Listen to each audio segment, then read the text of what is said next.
This video offers a tutorial on the process for approving conferences that BCG chairs and other building administrators will need to use when their faculty members make a conference request. Those who have district admin rights to approve conferences will log into My Learning Plan and see the list of conferences. Once you click in, you're going to see mostly the form that the employee has filled out. The first thing that's important to check is the URL that they've provided.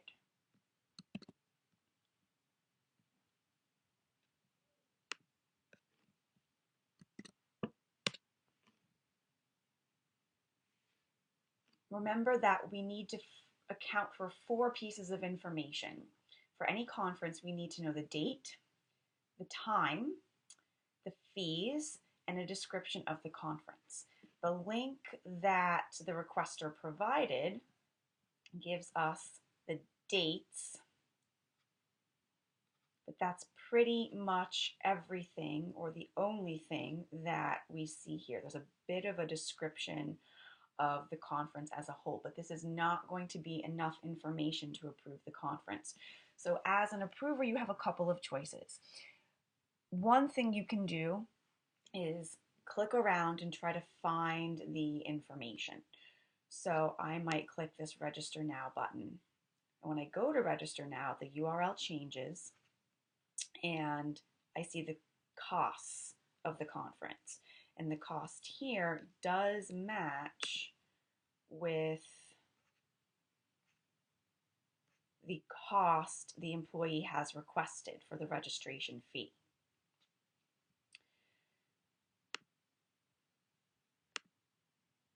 So I could copy and paste this URL into the comment section for the administrator.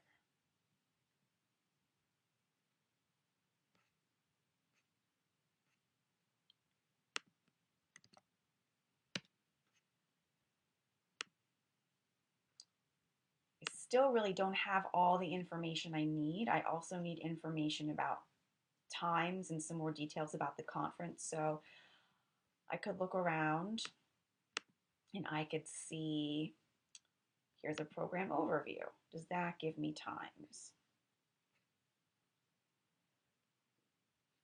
And it does. It gives me a sense of what's going to be happening each day of the conference, and that information is enough for the conference. So I could put those URLs there.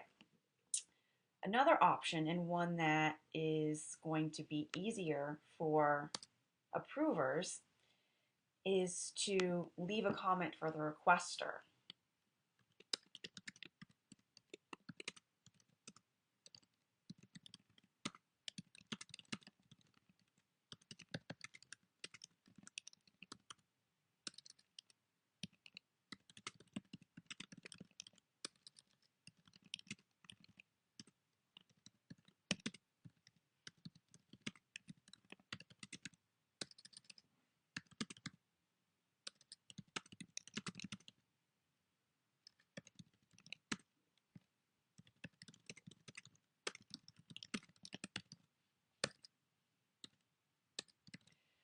So here I've written a note, the URL you provided does not contain all the necessary info. Please add URLs linking directly to cost and program outline in the comments section.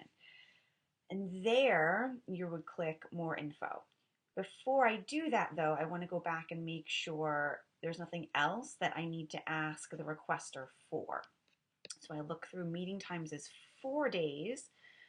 However, the first day of the conference is a Sunday, so that's a non-school day. 3 other days of school. Note that your days absent from school may not exceed 3.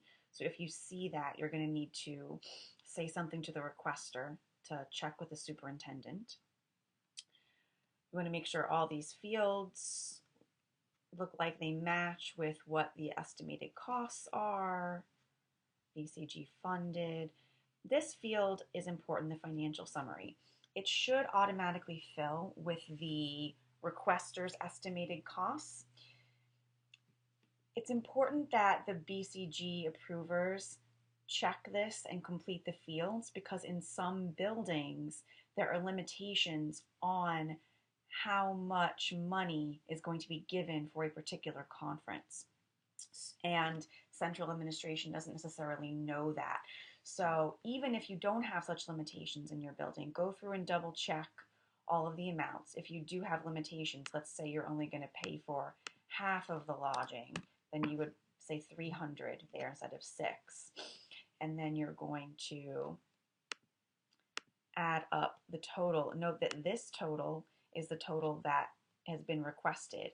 If you are giving less, you need to indicate that in the allocation field. I'm going to leave these comments and send them back to the requester, and I'm going to click more info.